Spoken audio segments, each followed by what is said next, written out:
Bonjour mes amis, bienvenue sur ma chaîne. Je suis Tanyusha Nis, journaliste, blogueuse et influenceuse sur la Côte d'Azur. Aujourd'hui, j'ai le plaisir de recevoir un invité exceptionnel, le professeur de biologie Alexandre Samuel. Depuis plusieurs années, il remet en question des thèses du professeur Didier Raoult. Cette opposition a largement dépassé le cadre strictement scientifique et continue d'alimenter de nombreux débats. Je vous invite à écouter cet échange avec un esprit ouvert, à vous faire votre propre commentaire et opinion, et si vous souhaitez, partager dans les commentaires. Je me suis intéressé à Didier Raoult principalement parce que il a présenté des résultats très tôt durant la pandémie de Covid-19 en 2020. D'accord. Et il a dit qu'il avait une solution, le remède. Et d'abord, ça a circulé un peu de manière confidentielle sur les réseaux sociaux. Mais très vite, ça a basculé dans les grands médias. Tout le monde a repris ce qu'il avait dit. Et moi, il m'avait étonné parce que la manière dont il s'est présenté, d'abord, j'ai pas cru que c'était un scientifique parce que j'ai fait de la recherche. Voilà. J'ai un doctorat, j'avais fait des études, j'ai quitté la recherche à cause de la fraude scientifique parce que ça me dérangeait qu'il y ait de la fraude scientifique.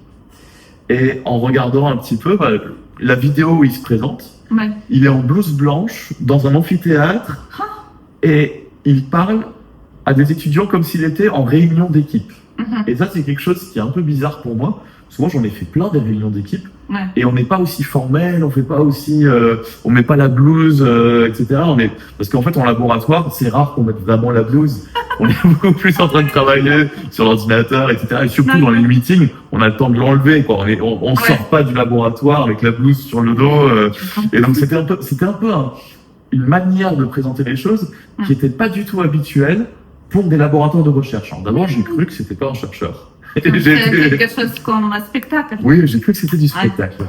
Et je suis allé chercher, alors du coup j'ai regardé sur internet, comme tout le monde, hein. Ouais. Et c'était un vrai professeur. Et là je me suis dit, en plus c'est un professeur reconnu, qui était important. Et là je me suis dit, bon, peut-être quelque chose, c'est bizarre, mais il a peut-être quelque chose, pourquoi pas. Et donc c'est là que donc, j'ai commencé à regarder un peu plus aussi les contenus de ses études. Et là aussi, deuxième surprise, dans la recherche, normalement, on fait relire son travail. On n'écrit pas avec un anglais approximatif. C'est pas parfait l'anglais. Il y a des chercheurs de toutes les nationalités. Ouais. On voit parfois, il y a un petit accent, il y a quelque chose. Mais c'est pas aussi approximatif que ça. C'est pas aussi bizarre que ça. D'accord. Et donc l'étude, moi, elle m'a choqué par le ton, par le langage et par la manière dont c'était présenté. Et après, quand on regarde la méthode et la manière dont c'est fait, là aussi, ça étonne tout de suite. Dire qu'on a un remède alors qu'on l'a testé sur quelques dizaines de patients, c'est pas la même chose que les études où on fait ce genre d'annonce. Quand on fait une grosse annonce, on a fait une grosse étude. On n'a pas testé sur 20 patients. Voilà. Et donc là, j'étais un peu étonné du chiffre. Et je me suis dit, bon, après, c'est vrai qu'on est en pandémie, à ce moment-là, en 2020. Et c'est vrai que c'est important de tout de suite communiquer s'il y a quelque chose d'intéressant, parce que tout le monde peut-être que c'est une solution. Et donc, je me suis dit, on va regarder quand même ce qu'il a fait. Beaucoup de monde s'est arrêté à regarder uniquement la façade et à dire, est-ce que j'ai confiance ou pas? Beaucoup ont fait confiance, parce que c'était un grand professeur, etc. Et les scientifiques qui ont regardé, en fait, je n'étais pas le seul. Il y en a pas mal qui ont regardé. Mais il n'y en a pas beaucoup qui ont osé communiquer tout de suite. On est très poli dans le monde de la recherche. On ne va pas tout de suite confronter. On ne va pas tout de suite dire non mais c'est n'importe quoi. On va dire j'ai des doutes, je ne sais pas. Et donc il y a des gens qui ont émis des doutes. Mais c'était très souvent des doutes sur la méthode, sur ce que je viens de dire. Il n'y a que 20 patients, c'est pas énorme, etc. Moi j'ai regardé les résultats qu'il a publiés. Parce que ce qu'il disait, c'est qu'on réduisait le virus en fait. On réduisait la quantité de virus qu'il y avait grâce à une molécule, l'hydroxychloroquine, qu'il donnait en combinaison avec un antibiotique, l'azithromycine. C'est deux molécules, on les met ensemble, et il disait, ça réduit le virus. Et le problème, c'est que quand on regarde les données, ça réduit pas le virus. Il a juste changé la manière de le détecter entre les deux groupes. Il y a un groupe où on détectait d'une façon très sensible. C'était le groupe contrôle. Et il y a un groupe qu'on détectait d'une façon moins sensible. C'était le groupe avec le médicament. D'accord. Donc si je suis moins sensible, Oh. bah évidemment je ne détecte plus le virus et j'ai l'impression d'avoir trouvé un remède. Mais en fait la seule raison c'est qu'il n'avait pas utilisé la même méthode de détection. Ah, d'accord. Et ça pouvait se voir dans les données. C'était un petit peu compliqué, mais on pouvait déjà le deviner dès le départ. Et je l'ai donc dénoncé dès le départ, en mars 2020, avril 2020. Mais il a fallu attendre 1 an pour que les gens osent parler parce qu'il est assez, il a été pointé. Dans son institut, il y a beaucoup de harcèlement. Les gens ont peur de lui. Il y a eu des témoignages. C'est pas son physique, c'est son attitude. C'est-à-dire que il était très cassant d'après les témoignages avec les étudiants. Un étudiant vient, c'est avant la pandémie, hein, un étudiant présente ses résultats. Si jamais c'est pas ce que lui il veut entendre, il le casse. Il y a des étudiants qui sortaient en pleurs, qui étaient voilà. Et ça c'était déjà moralement difficile, mais au-delà de ça, il y avait pire que ça. Il y avait des harcèlements sexuels dans l'institut. Oh non. Il y avait un professeur qui a été condamné pour, il a été vraiment condamné pour des agressions sexuelles. Et les commentaires de Didier Raoult ont été de dire « Je crois pas la victime ». D'accord. Il ne croyait pas. Pas. Ça a été diffusé dans un reportage, on avait des témoignages qui sont sortis. Et pire que ça, de dire, après il allait faire publiquement, alors tout le monde dit que ici c'est un lupanar, c'est-à-dire un endroit où il y a des prostituées, et on va installer des distributeurs de capotes dans l'institut. C'est son commentaire quand il y a un problème d'agression sexuelle dans son institut. Et donc effectivement, il y a beaucoup de monde qui avait témoigné avant, à tel point que des chercheurs, de temps en temps, il y a des inspections, où les inspecteurs vont vérifier si le cadre de travail est bon, pour la santé, pour la sécurité, pour plein de choses.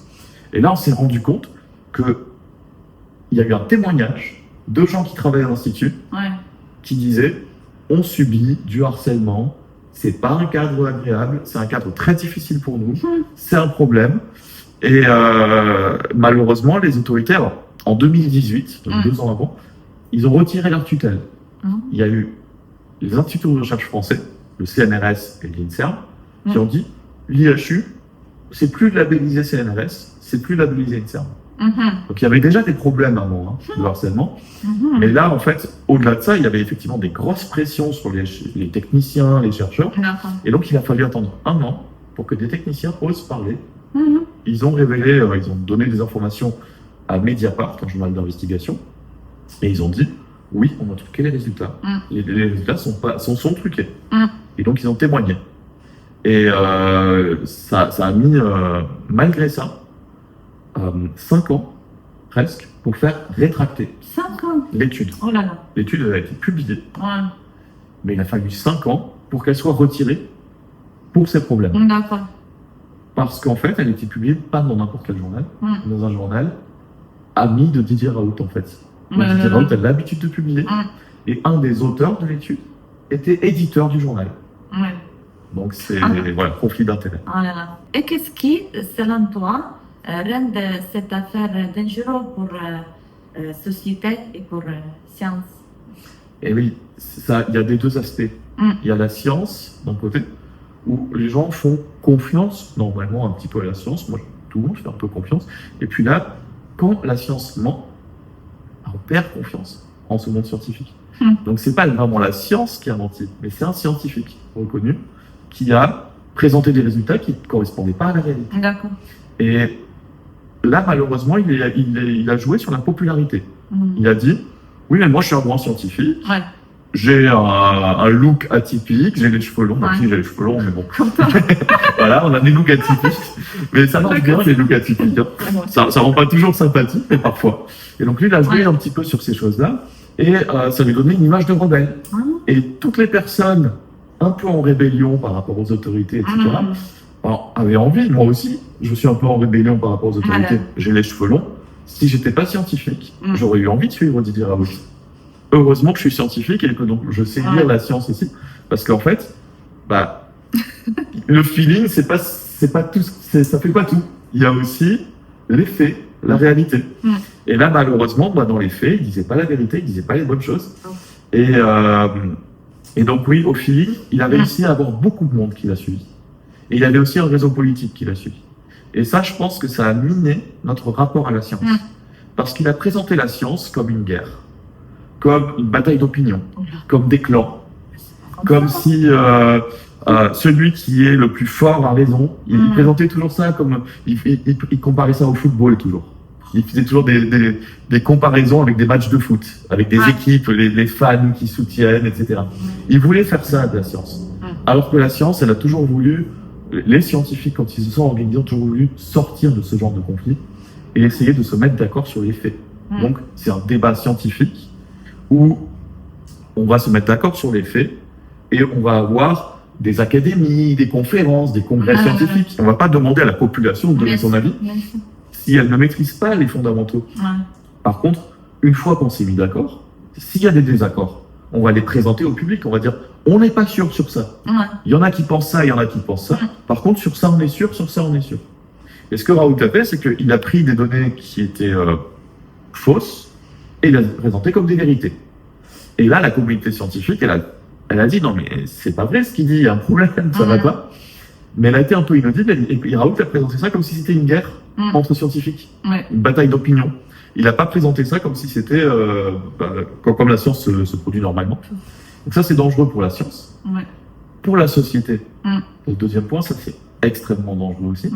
Parce que ça polarise la société. Ça a créé des tas de tensions. Il y a plein de gens qui, dans leur famille, ont eu des disputes avec un membre de leur famille qui était pour ou contre Raoult. Est-ce que ça, c'est une manière en fait de poser le débat qui a créé ça. On n'était pas obligé d'y aller en conflit comme ça. On aurait pu le faire d'une manière plus posée. Mais en créant un conflit, il a réussi à polariser la société. Et je pense qu'au-delà de ça, il y a un danger à présenter comme un remède quelque chose qui ne marche pas. Parce que du coup, on investit les moyens dans la recherche sur ce remède. C'est cher aussi. Et ça coûte cher la recherche. Et on met pas les moyens dans des remèdes qui pourraient marcher. C'est vrai. Et également, on décide de donner un produit sans savoir s'il va être efficace, mais il peut avoir des effets secondaires. Et surtout, s'il le faut, il aggrave la maladie. Et c'est ce qui s'est passé dans le cas du Covid.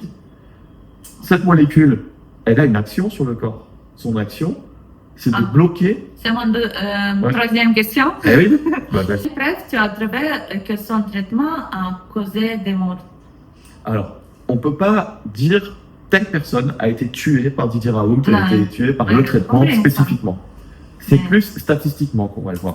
C'est très compliqué parce que on peut pas faire une enquête avec une personne qui est morte et dire c'est l'hydroxychloroquine.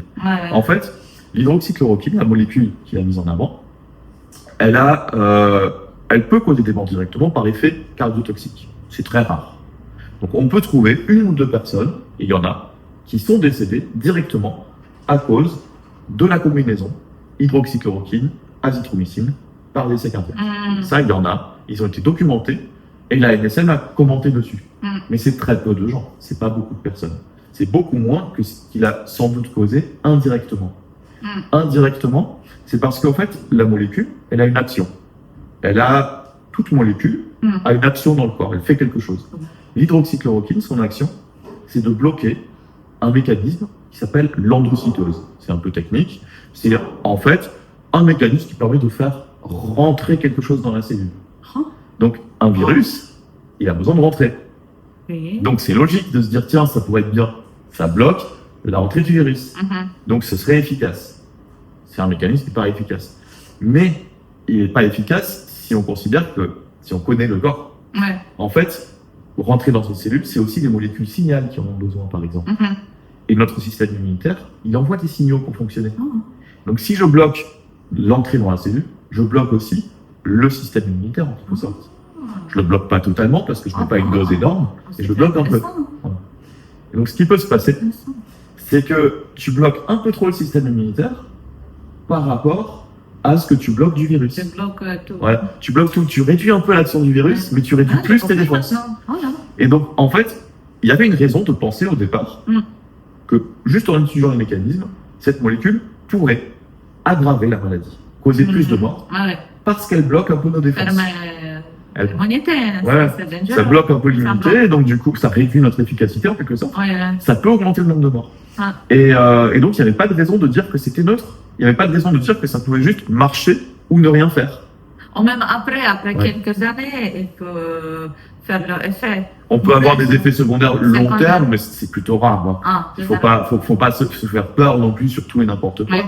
Mais globalement, effectivement, ça peut avoir des effets secondaires. Mm. Donc, s'il n'y a pas déjà d'avantage, Ouais. si ça marche pas, il faut pas le prendre. Parce qu'il y a de rares effets secondaires, ça suffit déjà pour dire non. Ouais. Mais là, en plus, il y a un deuxième danger, c'est que le mécanisme par lequel il agit, il peut aggraver la maladie. Mm.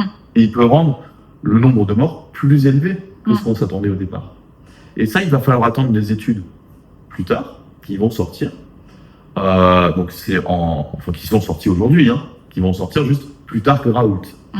Elles sont sorties courant 2020, au milieu de l'année, en juillet, août, septembre. Mm. On a eu des études qui ont commencé à sortir, qui se sont Ah. accumulées, D'accord. et qui ont montré que ce traitement augmentait en fait le risque de mourir du coronavirus. Ah.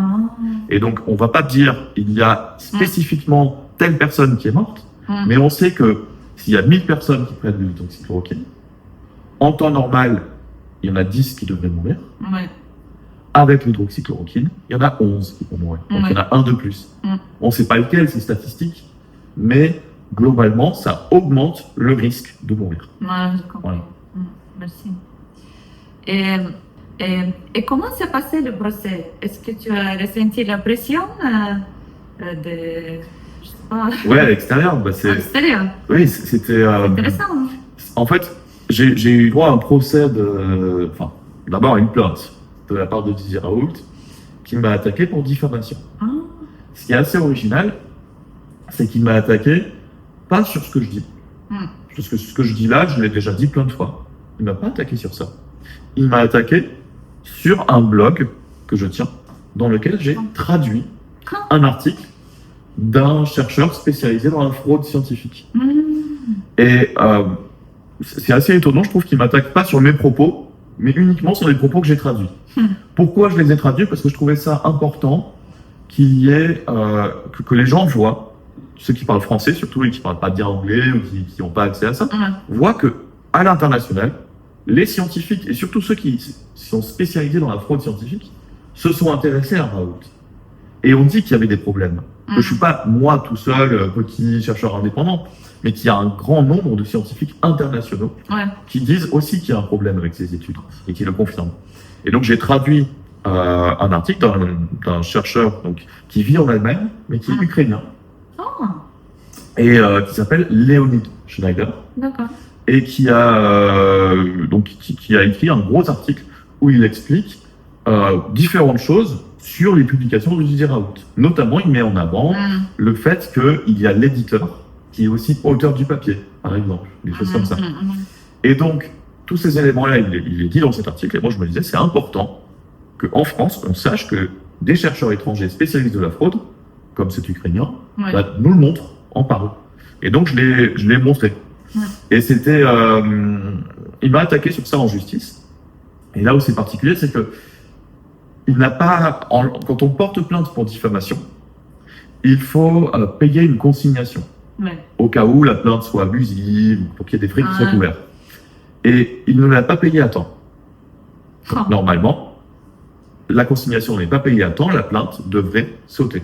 Il ne devrait plus y avoir de plainte. D'accord. Par contre, à Marseille, je ne sais pas ce qui s'est passé au tribunal, mais ils ont décidé de maintenir la plainte.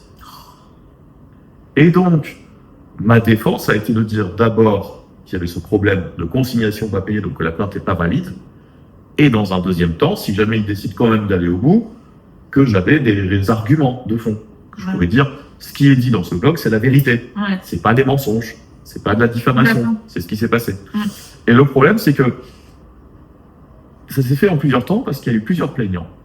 Didier Raoult a porté plainte avec l'IHU, son institut. Mm.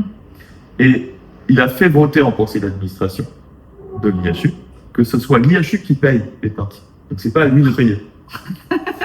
Malgré ça, la consignation n'est pas payée à temps. Mais il a fait payer. D'accord. Et il y avait deux plaignants du coup, il y en avait même trois. Il y avait Didier Raoult, l'Institut IHU et un autre professeur Éric Chabrière, qui lui n'a pas payé la consignation. Mais là, le juge, il a dit, comme il n'a pas payé, je ne prends pas sa plainte. Donc il est resté 2 plaignants, l'Institut IHU et Raoult. Pour moi, qui suis prof, c'est une grosse pression. Il faut s'imaginer, on a en face de soi un institut de recherche entier avec des moyens, des millions d'euros, etc., qui porte plainte contre nous. En justice, en diffamation. Gros stress. C'est gros stress. Même si on sait qu'on a raison, qu'il n'y a pas qu'on n'a pas fait de faute, que tout est bon, on se dit, ils ont des moyens, ils ont des avocats, ils ont des moyens de pression, des moyens médiatiques aussi, des réseaux politiques. Et j'avais vraiment peur par rapport à ça. Mais je me suis défendu et j'ai pris mon avocat, qui est un très bon avocat, Mokhtar Abdenouri, j'aime beaucoup ce qu'il fait. Il a bien travaillé. Il a fait des conclusions en expliquant à la fois sur la procédure et sur le fond le problème qu'il y avait. Il y a eu une première audience où du coup le juge s'est rendu compte qu'il y avait un problème. Et l'IHU s'est rendu compte qu'il y avait un problème. Et l'IHU a retiré sa plainte. Mais Didier Raoult est resté. Didier Raoult lui a dit, moi je garde ma plainte. Par contre, il a demandé à ce qu'on refasse le jugement dans 1 an, puisque l'IHU n'est plus plaignant, c'est plus compliqué. D'accord. Donc j'ai dû faire une première défense que j'ai dû payer, attendre 1 an, et faire une deuxième défense contre Didier Raoult, que j'ai dû repayer. D'accord. Et ça m'a coûté beaucoup d'argent. Et la veille du procès, Didier Raoult retire sa plainte. Pourquoi? Pourquoi C'est bizarre. Je pense qu'il savait qu'il n'avait aucune chance de gagner. Et le problème, c'est que moi, dans ma défense, les avocats s'envoient les conclusions à l'avance. Moi, la défense que mon avocat a faite, il l'a envoyée à l'autre avocat. C'est après ça qu'il s'est désisté. Et dans cette défense, il était clairement dit que moi, s'il maintient sa plainte, je vais demander une compensation. Il va devoir payer de l'argent. Tu payes. Eh oui, parce que je vais lui dire, tu payes mes frais d'avocat. D'accord. Parce que tu m'as attaqué de manière injuste. Il faut payer. Oui. Le fait qu'il ne porte pas plainte, les juges ne peuvent pas le forcer à payer. Oh là là. Et donc, du coup, ça lui permet de me faire perdre beaucoup d'argent. Et lui, l'argent qu'il aurait perdu en théorie, il l'a fait voter à l'IHU, donc il n'a rien perdu. Et c'est ce qu'on appelle des procédures bâillons. En fait, en France, ça existe malheureusement. Aucun système n'est parfait. On le sait, dans tous les pays du monde, il peut y avoir des problèmes politiques, des tensions. Et en France, c'est assez connu. Ce problème des procédures bâillons, on sait que ça existe. Les juristes aimeraient bien que ça change. Il y a sans doute des spécialistes qui en discutent. Moi, je ne suis pas spécialisé, je ne peux pas en dire grand-chose. Je sais juste que c'est un sujet qui revient régulièrement. Et on se dit qu'il y a une injustice dans le système de justice française. Quelqu'un qui est riche peut faire des procédures bâillons contre quelqu'un qui n'a pas les moyens. Il faut équilibrer un petit peu ça. Et donc, il y a des recherches encore de juristes sur comment changer la loi, je pense. Elle est amenée à évoluer. Mais malheureusement, dans le système actuel... C'est rare. Et dans le système actuel, malheureusement, ça m'a coûté. Je pense qu'on peut dire aujourd'hui que Raoult, c'est un crime criminel. Il a commis un crime. Pour moi, c'est compliqué, on ne peut pas le dire. Vraiment, il faut attendre qu'il y ait des décisions de justice. Il y a des enquêtes en cours. Il est accusé d'avoir commis différentes infractions, au niveau de la recherche notamment. Mais là où c'est compliqué, c'est qu'il a fait beaucoup de recherches où, par exemple, il y a pas loin de 500 études qui utilisent des numéros d'autorisation éthique, d'accord éthique, identiques. Et c'est pas normal. En fait, il en faut un par étude. Et là, on a clairement un problème, mais ces études, elles sont anciennes. Elles datent des années 2000, 2001, 2002. Or, il y a une prescription en France. 6 ans après les faits, on ne peut plus aller en justice. Donc, les faits, les infractions, elles existent, elles ont été commises, mais on ne pourra pas le juger pour ces infractions-là. Par contre, il y a des choses qui ont été commises plus récemment, notamment son étude sur l'hydroxychloroquine, où là, les enquêtes sont en cours. Moi, à titre personnel, je ne vais pas employer un langage juridique, je ne vais pas utiliser le mot crime, parce que c'est un langage juridique, mais pour moi, ce qu'il a fait, c'est extrêmement grave, et ça a eu comme conséquence la mort de nombreuses personnes. Il ne les a pas tués directement. Combien de personnes 18 000 C'est en dizaines de milliers, oui. Voire même en centaines de milliers. C'est difficile à chiffrer. Mais comment on est en pandémie, que quelqu'un publie de faux résultats pour faire croire qu'on a un traitement, eh bien, ça a comme conséquence que beaucoup de monde se jette dessus. Et si ce faux traitement, en fait, il augmente le risque de mourir, bah, on a effectivement causé la mort de beaucoup de personnes. Peut-être pas de manière intentionnelle, peut-être qu'il n'a pas fait totalement exprès, mais il y a quand même certains éléments où on peut avoir l'impression qu'il a fait exprès. Il n'a pas voulu tuer, il n'a pas assassiné froidement des gens. Par contre, truquer ses résultats, publier dans un journal dont l'éditeur est auteur, etc. Avoir tout un système qui lui permet de faire ça. Avoir tous les scientifiques qui lui disent stop et s'acharner et continuer tout seul. Je pense qu'il y avait quand même là des fautes assez évidentes qui ont été commises. Évidemment, il faut toujours attendre que la justice se prononce et c'est très long. Et ce qui m'inquiète moi, c'est qu'elle soit justement très longue sur une affaire aussi grave et d'une ampleur aussi internationale. Ça étonne beaucoup de monde que quelque chose d'aussi central prenne autant de temps, aussi peu de transparence. Par exemple, ce qui s'est passé, ce qui est assez intéressant, c'est qu'il y a dès le départ, très tôt, une personne qui a porté plainte contre Didier Raoult pour son essai clinique sur l'hydroxychloroquine. Et donc, la plainte a eu lieu. Elle a été classée sans suite en 24 heures par le tribunal de Marseille. En 24 heures. Avec un motif. Alors, la plainte était parce qu'il ne respectait pas le cadre légal, éthique des recherches cliniques. Et il y avait notamment un enfant de 10 ans inclus dans sa première étude avec les 26 patients. Et l'étude a été enregistrée pour des enfants au-dessus de 12 ans. Donc, voilà, il y a un problème. Comme cet enfant s'est retrouvé dans le groupe contrôle et pas dans le groupe qui a eu le traitement, à Marseille, le procureur a décidé de classer sans suite, le juge d'instruction, je pense, je ne sais pas exactement comment ça marche, le justice, mais a décidé de classer sans suite. Donc, il n'y a pas eu de suite sur cette affaire. Ça a été arrêté. Et juste après ça, les spécialistes de l'éthique, en France, on a des comités d'éthique. Et il y a la Commission nationale des conseils d'éthique. Donc, une réunion nationale de tous les comités d'éthique qui a fait un communiqué en disant « On ne comprend pas cette décision de justice. » Parce que c'est pas parce qu'un enfant s'est retrouvé dans un groupe contrôle qu'il n'aurait pas pu prendre le médicament et qu'on a le droit de l'inclure dans une étude qui n'est pas prévue pour les moins de 12 ans. Donc, il y a un problème là. Et donc, ils ont... Il y a beaucoup de gens qui pensent qu'il y a eu des facilités juridiques pour Didier Raoult, notamment au début de la pandémie.